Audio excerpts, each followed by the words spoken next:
We're reading this week's Parsha Vayakhel. Vayakhel Moshe is called Adas B'nai Yisrael. Vayomar Aleim. Moshe gathered the entire congregation of B'nai Yisrael, and he said to them, Ela Dvorim Shatziva Hashem Lasos Osom. These are the things which God has commanded me for you to do. And the Torah goes to explain what he had told them was the laws of Shabbos, the 39 categories of constructive, creative activity which is not permitted. 6 days you shall do your work. On the 7th day you shall refrain from working. It's a day which is holy, and not only are you not permitted to do work which is not food-related, even food-related activities are not permitted, just as although on Yom Tov, on the festivals, the holidays, it is permitted, on Shabbos it's not permitted. You're not permitted to kindle fire in your communities on the day of Shabbos.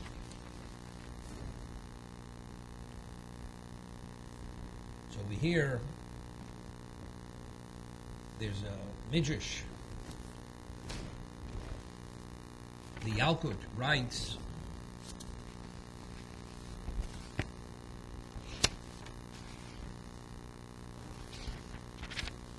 Vayakhel. Rabbeinu Balei Agoda Omrim. Our rabbis, the Gadic experts say, B'tchilas HaTorah V'Atzofa, from the beginning of the Torah till the end of the Torah, Ein Bo Parsha Nema B'Rosh Vayakhel. There's no portion which starts with the word, and he assembled them. El Lezos Bluvod. Only this is the only portion where it speaks about assembling assemblies of Jews. Omar HaKadosh Baruch Hu. God said, Aseh Lecho Kilos Gedolos. Gather large assemblies of Jews. Ujrosh Lifneim Berabim Hilchos Shabbos. And you should lecture to them in a public setting the laws of Shabbos. They should yilmadu mimcho doros haboim, so the future generations should learn from you. Lahakil kilos b'chol Shabbos or Shabbos. They should gather assemblies of Jews every Shabbos. V'lichnos, v'bati midrashos, and they should gather in the study halls. L'lamed l'horis l'Yisrael, to study and to rule on behalf of Klal Yisrael, the Jewish people. Divrei Torah, isim heter. The laws of Torah which are not permitted and is permitted, Kedei shemi hagodol miskalis b'modai, so that my great name should be extolled among my children. The reason why you should gather large gatherings of Jews and lecture to them on Shabbos and teach them the laws of what's not permitted and what is permitted, what you're not permitted to do on Shabbos and what you are permitted to do on Shabbos, so that my great name should be extolled among my children. Now, the question is, if we speak about God's accomplishments and we're impressed, as the Rambam says, that if you look at creation and you're amazed at God's genius that causes a person to be so overwhelmed and so feeling so negated, this evokes a great degree of love and would make sense. You would say that causes a person to praise God, to extol his great name. But over here, the Midrash says, teach them in great assemblies the laws of what's not permitted and what is permitted. How to bathe as a Jew on the Shabbos. And as a result of that, they will extol my great name, they will praise my great name. How is becoming proficient in what's not permitted, what is permitted, how does that allow the person to have an appreciation for God, which causes him to praise and extol God to such a degree? Now it's interesting. Most people, they believe God created the world. The person was a believer. That person, although he's a beneficiary of God's creation, he believes God created himself and God wills his existence. But you don't see people running around extolling and praising God, feeling that sense of excitement. We're so overwhelmed and impressed with God's ability, we praise Him. The question, but if we believe in Him, why don't we? And we know Evidently, you have to have a sense of him. It's not enough to know, but you have to have a sense of who he is. The only way a person will praise God, if it touches you, he touches you in a certain way, and because you're touched and you're able to internalize his reality, that evokes praise. Otherwise, you don't praise God. The example I always give, a person who has no understanding of diamonds, and you take the Hope diamond, which at one time was the largest diamond, the most precious diamond, and you show it to a person, and you say, do you realize the value of this diamond? It's the most precious diamond in existence. And the person looks at it, and you tell him the value. And he says, he understands, he says, I understand it's the most valuable diamond. He looks at it, but to him, this diamond and any other diamond, or even a piece of glass, he couldn't tell the difference. He has no training to appreciate its clarity, the way it's cut, and its quality. He can't get excited about that diamond. Although he says, I understand what you're saying, it's worth, and it's special. What about a person who's an expert? And he's seen multiple diamonds, and he's an expert in knowing what quality and what not quality is. And he takes his loupe and he looks at the color, at all the aspects of the makeup of the diamond. That person will get excited because he's never seen anything like it. So if you have an appreciation and understanding of what the essence of something is, you're touched. But if you know something is, but you don't have an appreciation of what it is, one's not touched. And if you're not touched, you're not excited. Now, how is a Jew touched? How is it the soul of a Jew touched by God? And we become ignited, and because we become ignited, we pray, we sing his praises, and we extol him. So that's exactly what God says to Moshe.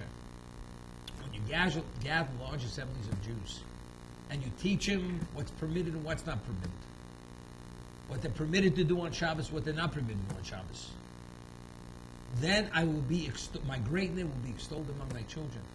Because learning Torah in that setting touches the soul of the Jew in a way where the Jew's soul becomes ignited. The only way, it's interesting, the Or Chaim HaKodesh many times cites the Chazal and the Ramban in his introduction. Torah says that every letter in the Torah is a letter of one of God's names. From the first letter to the last letter, all the letters of Torah are comprised of God's names. The narrative only reads the way God conjugated the letters as we read the Torah. But factually, what is the bedrock of the holiness of the Torah? It's God's names. So when a person studies the laws, in actuality, what are you internalizing? What is your mind being touched by? What's your emotion being touched by? What is your essence being touched by? By God himself. Because this is all God's names, God's unpronounceable names. So if you're a person that's touched in that manner, through studying the laws of Shabbos, and what is Shabbos? Shabbos is a testament that God is the creator of the world. As the Talmud tells us, that if a person violates the Shabbos, he's considered a heretic, as if he violated the whole Torah in its entirety. Because if you don't believe God's the creator, that means God's not the master. If God's not the master, everything else is you're only going through motions. In actuality, you reject God as the creator of existence. So by observing, studying the laws of Shabbos, which touches upon him being the creator, and how creation came about, that touches the Jew in a way which nothing else touches the Jew. Therefore, that experience in a public setting causes God's name to be extolled and to be praised for that reason. We read in the Shema, there's a mitzvah of loving God. As we say in the Kriya Shema, in the first paragraph, V'ahavta es Hashem Elokecha, you should love God with all your heart, with all your soul, and all your possessions. That's what now. That means the love has to be so all-consuming that you're even willing to give your life for God. You're even willing to give it all away monetarily for God. Now, how does one reach that level of love? So the Talmud tells us,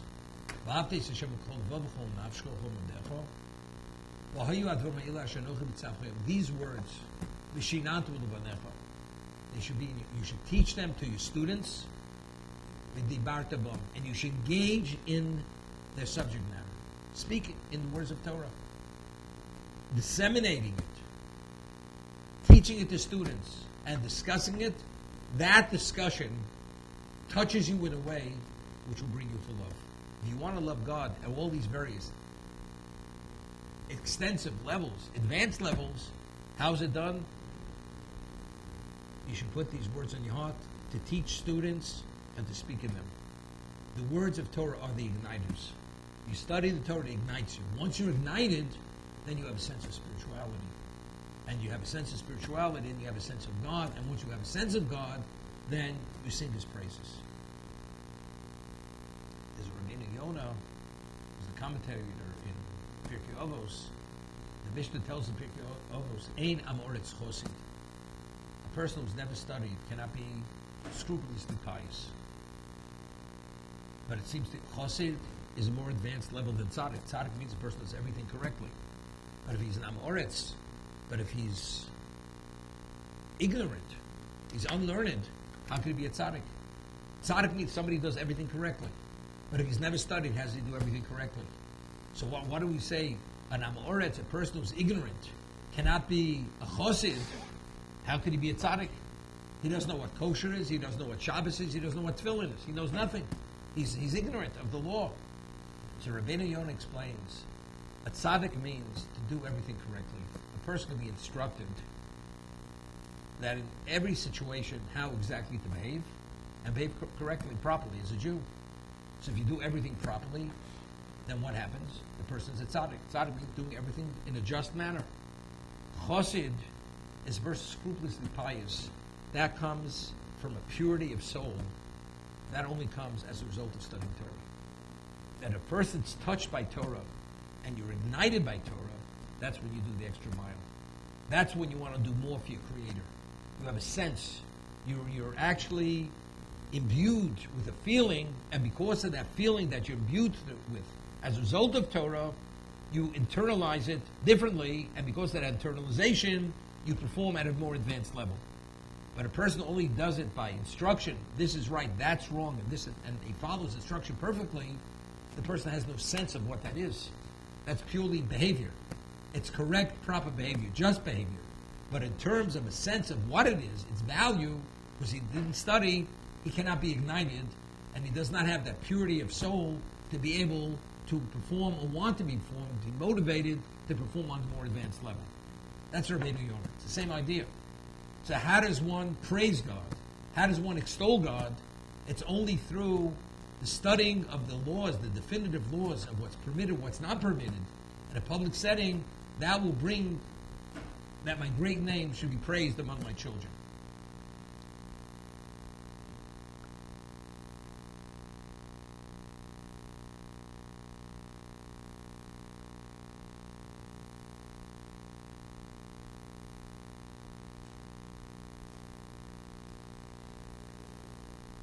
Every morning we say, after the Birchas HaShachar, the morning blessings, we say, Ashreinu Matov Chalkeinu. Right before we say Shema, before we come to Baruch Shema. Ashreinu Matov Chalkeinu. Fortunate are we, how good is our portion. Ma'anoim Goraleinu. How pleasant is our lot. U'ma'yofa Yushasenu. And how beautiful is our inheritance.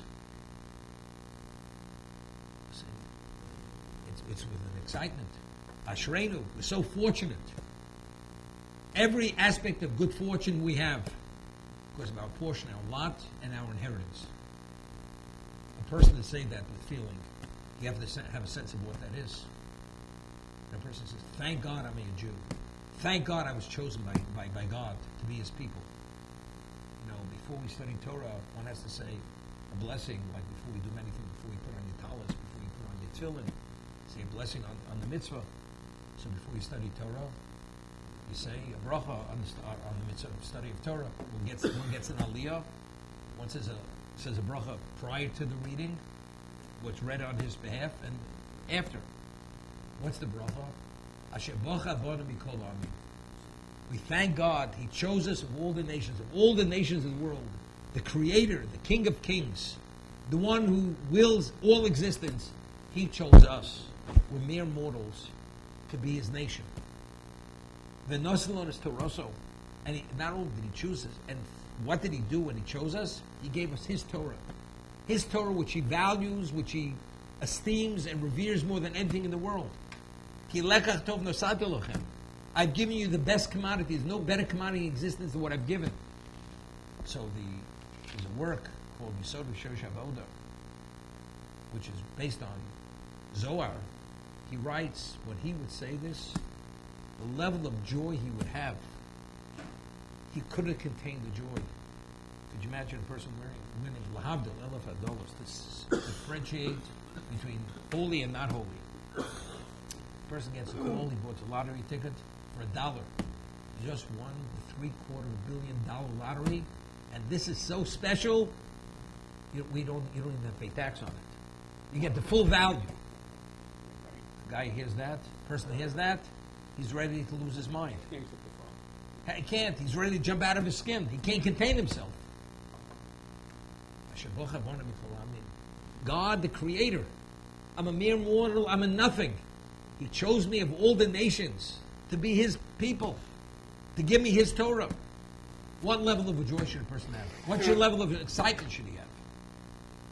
You can only be touched and have the excitement if you have relevance to Torah. Otherwise, if you have no relevance to Torah, you see the way people say the blessing. They say the blessing, they read it off a transliterated card. And they say it, and even if they understand it, what does it mean? Where's the feeling? The answer is you can't blame them. It's only because they haven't been oriented. And what gives you the orientation, the capacity to be able to process and internalize it, that's the actual study of Torah itself. It's like, Lahavdil, you have meat tenderizer. And if you want the meat to absorb and to be prepared properly, you have to tenderize it. How do you tenderize it? You got to pound it. When you pound it and you soften it, the pounding softens it. Now when you broil it, it broils differently. What opens the spiritual channels of the person, the neshama, the soul, activates the mind, the emotion, to be able to be receptive and have a capacity to appreciate the ultimate spiritual element, which is God himself. The Torah is that's the orientation process for us to come upon that. That's what it is.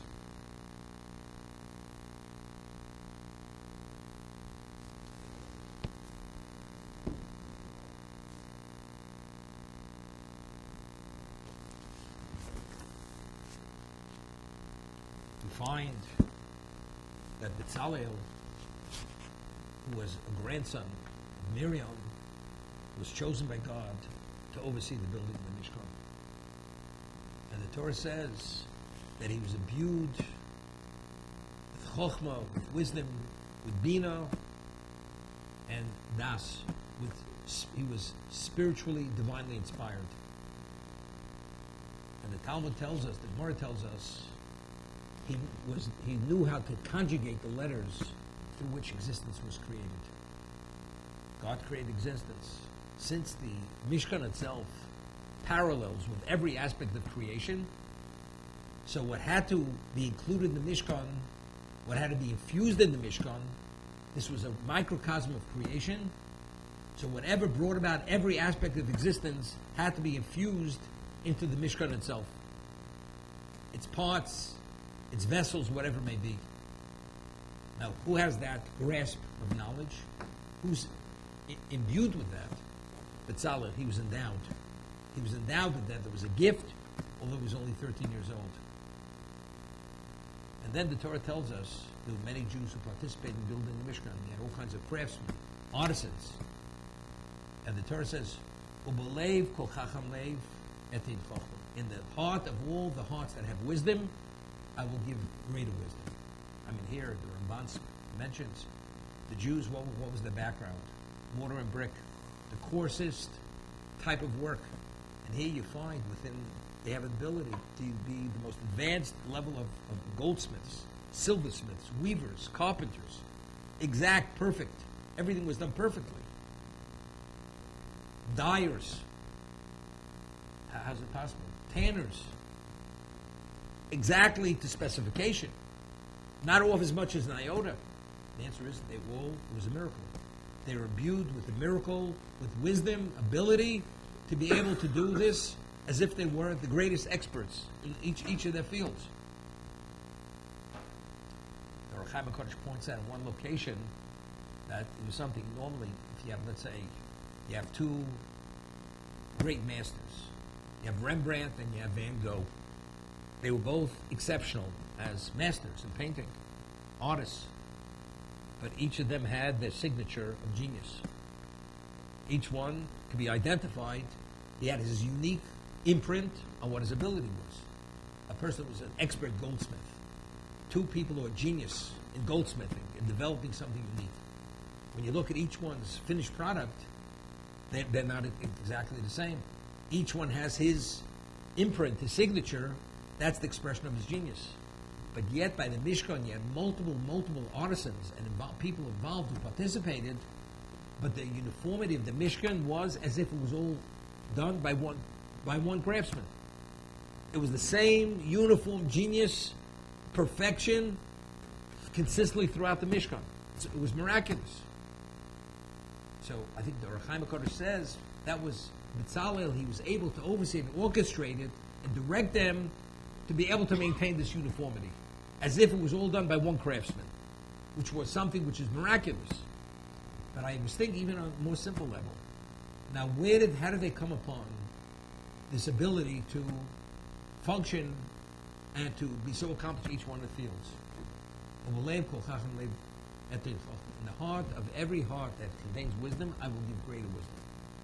So each person who develops naturally himself in his own genius, so each person's genius is unique to himself. But the genius they had here, the ability they had here, where did that ability come from? It was an endowment from God. So each endowment was the same endowment. Whether your name is Ruvain, Shimon, or Chaim, whatever your name may be, why do you have the ability? Your background is mortar and brick. Because God endowed me. So it's the same endowment. Once it's the same endowment, each person is identical in his ability as the other person. Therefore, that's the reason why you have this uniformity throughout the Mishkan. Because B'leiv kol chacham leiv, in the heart of every heart that has wisdom, I will add wisdom. So that added wisdom to give that ability was identical to each one of them. So that's the reason why the end product was identical. But a person who's endowed with wisdom, which come on a natural level, it's each person's own development, its personality, his experiences. If that's the case, as genius as it may be, each one manifests itself in its own unique way, and therefore each genius, each artisan, each expert has his own signature, his own imprint in the level of accomplishment that he does. For that reason, there's a phenomenal midrash here.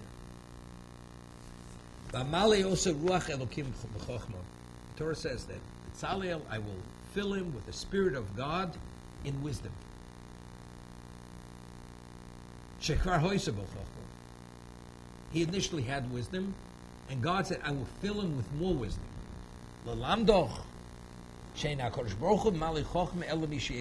God only gives wisdom to the one who already is endowed with a degree of wisdom. If you already have wisdom, he will give you greater wisdom. There was this non-Jewish matronly woman asked Rabbi Yosef Chalafto, what is the meaning of the verse in Daniel, which is written in Aramaic? God gave wisdom to the wise. So she asked this great rabbi, Rabbi Yosef Chalafto, a person who's a fool. She said, God gave wisdom to the fools. The man who's wise, he has wisdom. Who's truly in need of wisdom? The fool needs wisdom. The wise man, so he'll have less wisdom. Might as well spread the wealth to everybody. This is the question she asked Rabbi Yossi B'Chalafta. Omar lo, Biti. So he responds to this matronly, non-Jewish woman. This is my daughter. Im Yavo, she's a wealthy woman. Im Yavo, etzlech shnaim. Two people approaching. Echor oni v'echor osher. One person's a poor man, one person's a rich man. And each wants to borrow money from you. You're a wealthy woman. Who are you going to lend the money to?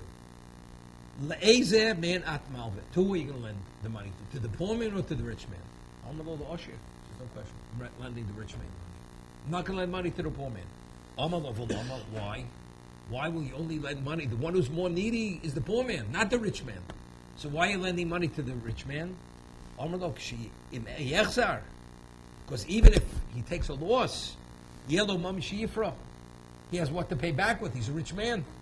Avaloni, but the poor man, Im Yabid Mosai, if he should lose the money, Mechan Yifra, from where is he going to pay back? The rich man has assets. He has assets, he could compensate me. The poor man, so who do you give money to? The one who has money.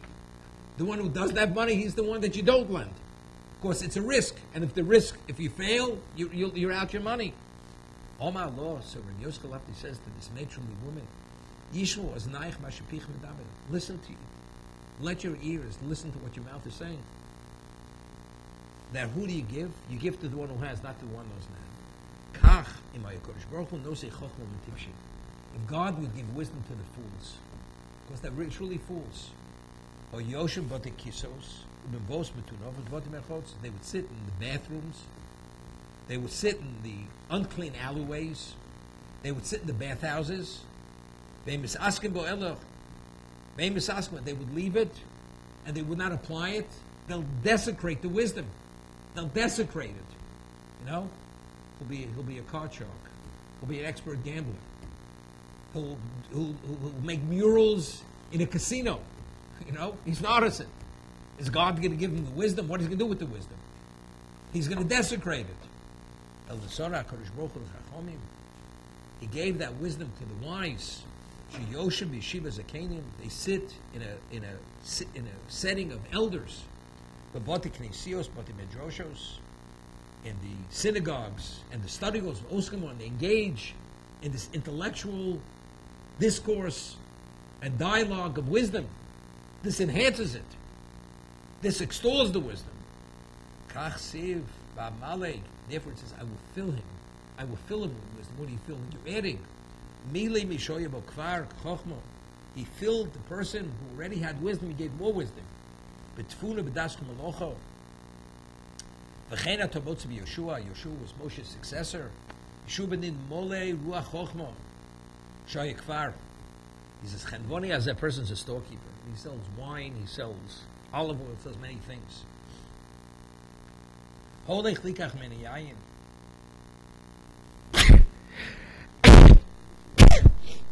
Odvash, person wants to purchase wine, date nectar, or oil, or fish brine. If the storekeeper is wise, before he puts the wine in the vessel, he smells the vessel to see what was in it previously. He put wine in a vessel, that fish brine, you know what the wine's, you're going to ruin the wine. If he smells that previously there was wine contained, he puts wine in. If previously was contained olive oil, when God sees a person has a spirit of wisdom, he fills it, puts more wisdom. And this is Vamali Ruach. Shekvar Hoyevil.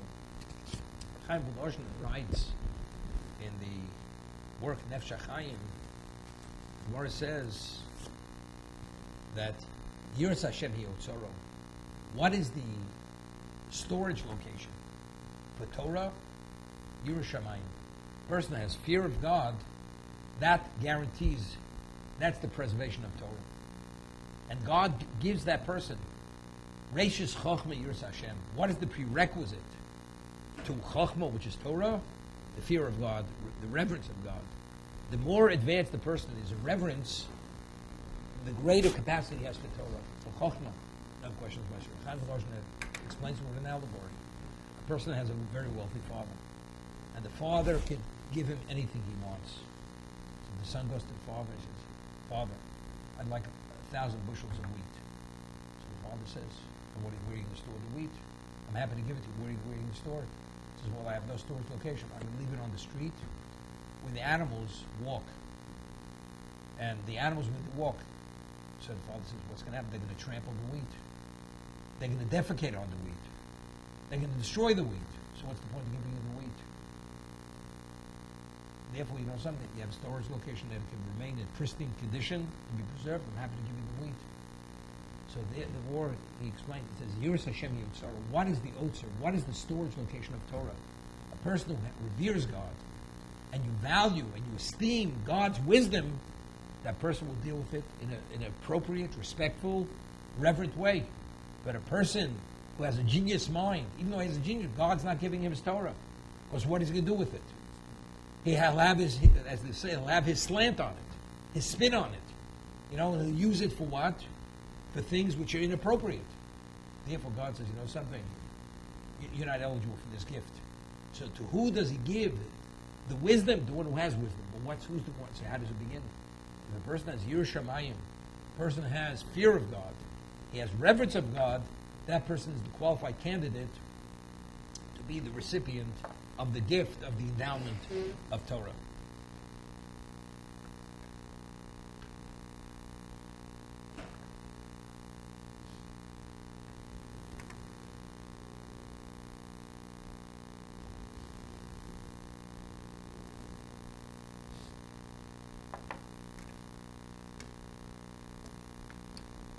We read in the Midrash that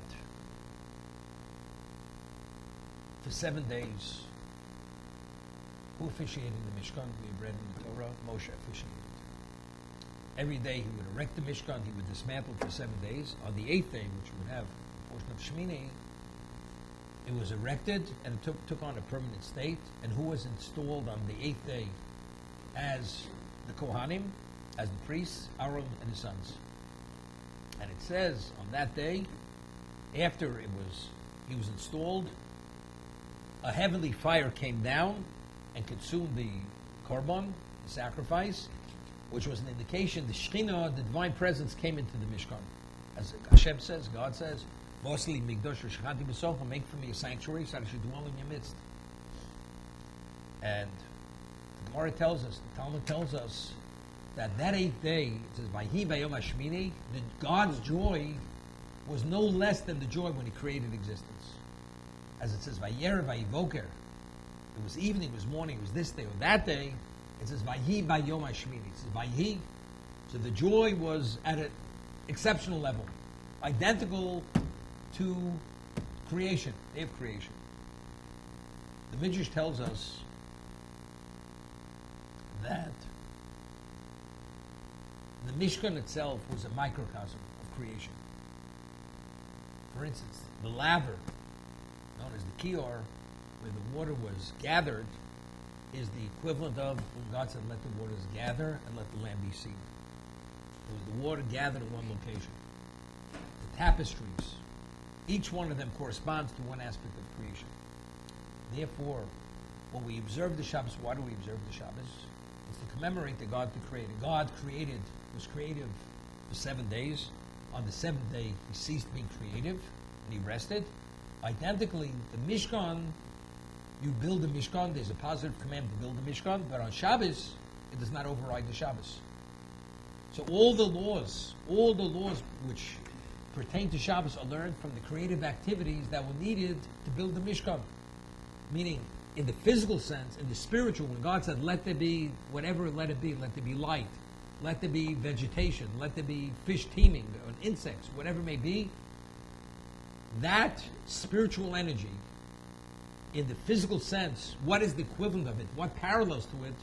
It's weaving, it's plowing, it's planting, it's reaping, whatever it may be. These are the parallels. And because that's how the Mishkan came about, because the Mishkan itself is a microcosm of creation. Now, what was the original intent of creation? Where did God want to be? God says, "Let us make man in our image and our form." Man is B'Tselem Elokim. Man has a spirituality which is called the soul, which surpasses and transcends any angel. An angel was created to accommodate man, to accommodate the world. Angel only means agent, God's agent, to carry out God's agency.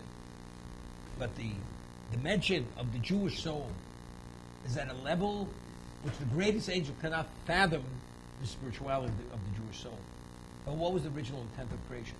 Where did God want his presence to be? On the terrestrial level. What happened? Unfortunately, God said to Adam, don't eat of the tree of knowledge. And he, after creation a few hours later, violated. He ate of the tree of knowledge. He putrefied himself, he putrefied the world, and he was expelled. He was driven from the Garden of Eden. So the intent of creation was that God should be among man on the terrestrial level, was not fulfilled. From then till Kabbalah Sator at Sinai, that's the first time heaven came to earth. And God's presence dwelt in this world. But again, the Jews at Sinai, again, they failed. We failed with the Chet Egel, the sin of the golden calf. Again, God's divine presence cannot dwell in this existence because of the golden calf. So God says, create a medium for me. What's the medium? The medium is called Mishkan. Within that medium, my presence will exist. So from the beginning, creation, till then, to take on a permanence in this existence,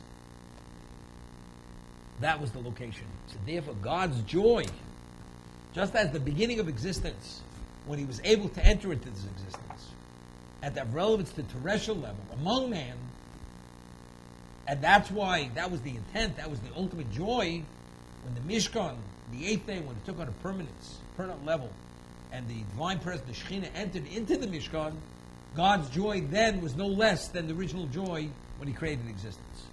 That's the understanding.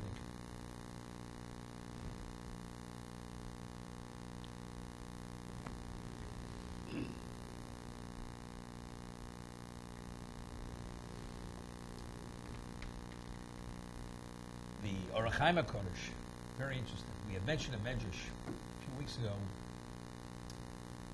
At the time of the conflict between the parts, God says to Avram Avinu, Geri Yazar Chaber Shalem, your children will be strangers in the land that's not theirs. Va'avodum v'idu osam, they will be enslaved, they'll be afflicted. Va'agoy asher yavodu don ochi, the nation that will enslave them will be judged. And when they leave that exile, that enslavement, they will leave with great riches, great wealth. When we left with great wealth, we left Egypt. There was a mitzvah to every Jew to borrow from what? From the Egyptian? Gold and silver vessels. And the Midrash tells us that no Jew left with less than 10 pack animals laden with gold and silver. That was the wealth every Jew took out of Egypt. Could you imagine how much wealth was in Egypt? Now, that was the fulfillment of the promise to Avram. Although they're going to be in bondage when they leave, they're going to be compensated in a very advanced way. Minimally 10 pack animals of wealth. But he says, at the sea, you're going to have another gift. When the chariot cores are going to be cast out on the seashore, the spoils of the sea are going to be greater than the spoils of Egypt. But those spoils, that wealth, is reserved for the building of the Mishkan. That's reserved for the building of the Mishkan, because the Mishkan is going to require an enormous amount of wealth, and therefore I'm gifting you that wealth. That wealth should be reserved for the building of the Mishkan. Could you imagine? The wealth we took out of Egypt, that's ours. God says, I want you to get 50% of your wealth to build the Mishkan. So, although the wealth we took from Egypt, it was God's gift also, but that was meant for us. So we'd say, you mean to say we should give up 50% of our wealth? Because it needs an enormous amount of gold or whatever the percentage is, but it's a hefty percentage. So God says, make for me a sanctuary outside dwelling in your midst. So could you imagine? A parent raises a child, gives the child everything he has, the education, even the money he has. And then the child's building a house, and the father says to the child, by the way, could you build on a room for me so I could have a place to visit? So the son says to the father, are you picking up the tab? Are you going to pick up the cost? The father looks at the child. Every part of your life was my gift, your education, the home you have, everything I paid for. Now you're asking me to pay for the extension on the house? to provide a residence for me when I visit. Could you imagine? God gives us everything. Wealth beyond. And God says, could you please build for me a mishkan? Say, I should dwell in your midst, which is the ultimate say, by the way, that's pretty costly. So God says, no, I don't want to take what I gave you. When you left Egypt, that's yours.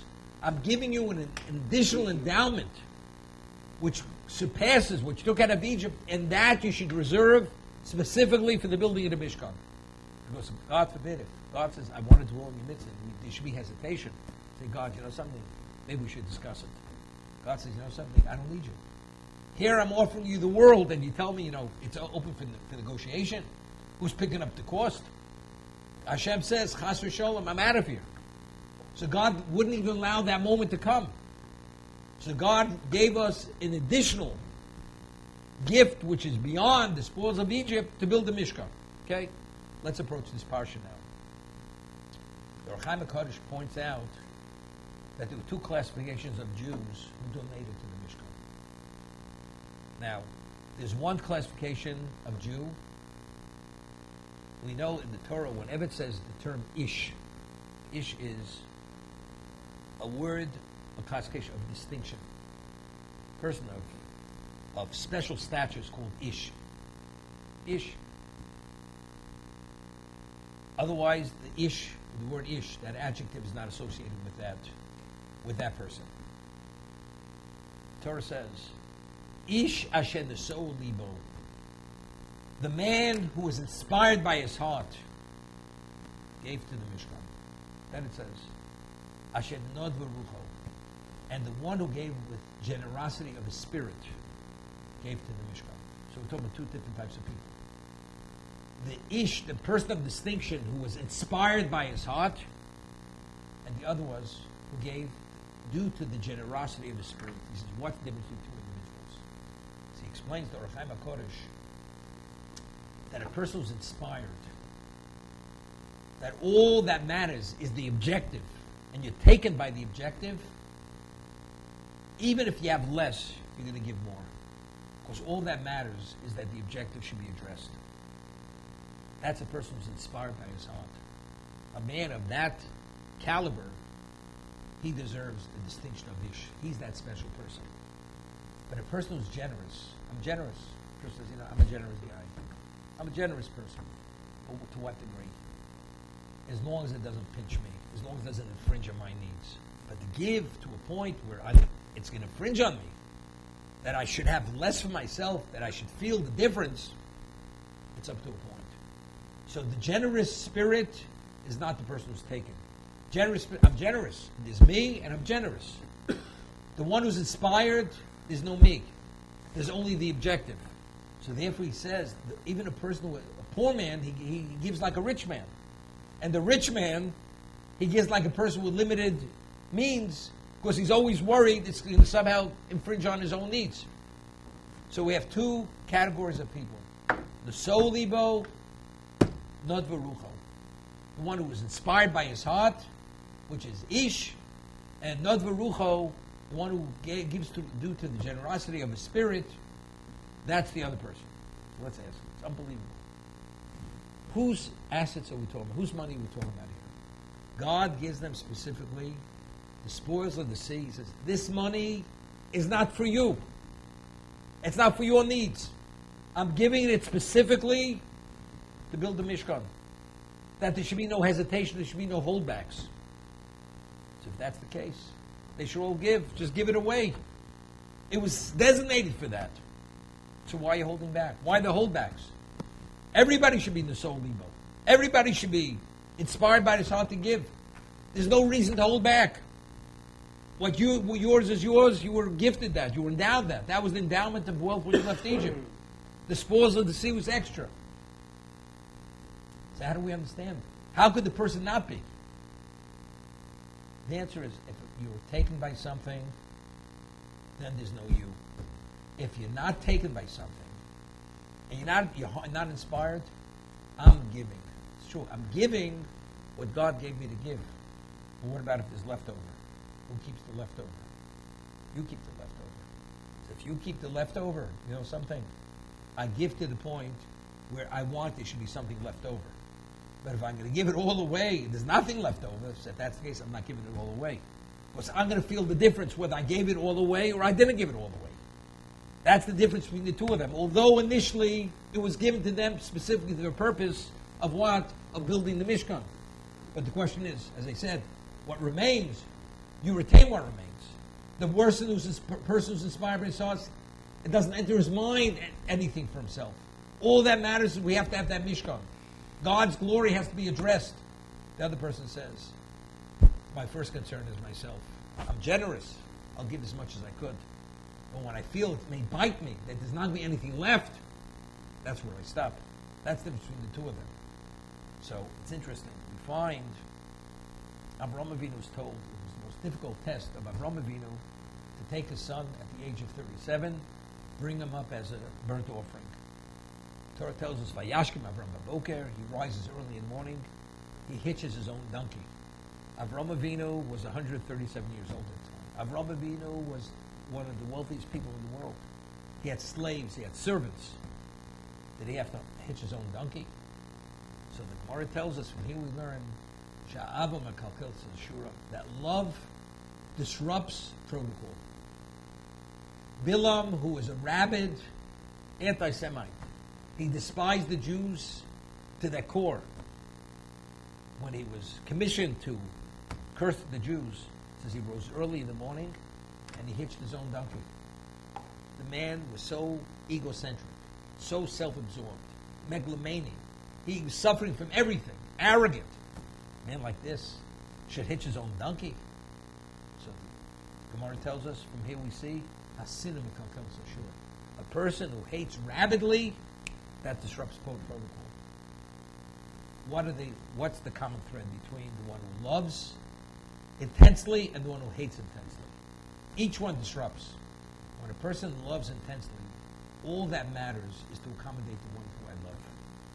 So at that moment, Avram, you're 137 years old. Avram Avinu, you're a wealthy man.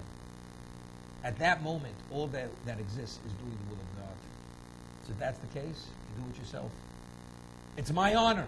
There's no me. There's only God's will. Bilam, he hated the Jews so. What was the objective? To eradicate the Jews through cursing them.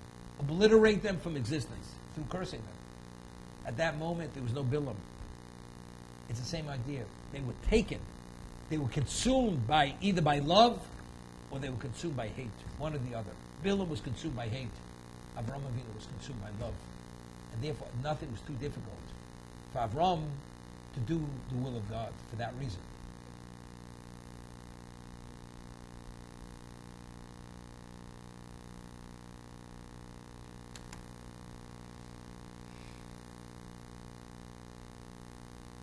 We find that Pinchas ben Luz ben Aaron HaKohen is classified by the Torah Quanfa as the Zealot. He avenged the vengeance of God. When Zimri, who was the prince of the tribe of Shimon, cohabited with the Midianite princess, he went and he took a spear and he pierced them both through their center, through their genitals. And because there was a plague, when the Jews were involved with the Baal Peor, they cohabited with the Moabite women, and when he did that, the plague ceased, stopped. So afterwards they said to him, so he had two levels of pedigree, Pinchas. He was the grandson of Aaron, but he also was a descendant of Yisro. Yisro initially was a pagan priest. So they said to him, after he killed Zimri, they said, where do you have the audacity to kill a prince of Israel? So the Torah goes says, but you realize his pedigree, he's the grandson of Aaron. Well, Aaron or somebody else. So I asked the question, very simple question. A person's about to cross the street and walk in front of a bus. And if he walks in front of the bus, he's going to be crushed to death. And some vagrant pulls him away from the front of the bus. Do you have a claim against the vagrant for saving your life? Who are you to save me? If I wouldn't have pulled you from front of the bus, you'd be crushed to death. Pinchas, although he was what? He was the grandson of Yisro on one side. On the maternal side, But if not for him, what would have happened? All Jews would have been annihilated. If they would have been annihilated through the plague. So what do you mean? Where do you have the audacity to kill a prince? So the Torah goes and says, he was the grandson of Aaron. So yeah, he has a greater pedigree than all of you. So the way we explained it was, the Jews had a guilty conscience here. Why was Yisro able to kill the prince? It was a Chil Hashem. God's name was being desecrated at the worst level. Why did he react? Why did we react? You know what the answer was? Because he comes from that kind of background. You know, it's like a person comes from gangsters. Because he comes from gangsters. So even though he's not a gangster, but he knows how to behave like one if he has to. Pinchas, because he comes from Yisro, therefore he has those negative traits in him, and therefore he can kill the way he killed. That differentiates him from us. That's why he reacted and we didn't react. Hashem says, no, you know where he comes from? He comes from Aaron. So now they don't have to make a differentiation. Oh, Aaron, of course, he's greater than we are. He has a greater capacity, sensitivity for Kavod Shemayim, for God's glory. That's why he reacted. But the truth is, why did he react? Why could he not tolerate the Chil Hashem? It's because Av Mekatel Shura, same idea. If you love God with such a level of intensity, your life doesn't mean anything. There's no Pinchas at the moment. All that matters is, I have to stop the Chil Hashem. And how do you stop the Chil Hashem? By taking that spear and piercing both of them and killing them, which is the ultimate sanctification of God's name.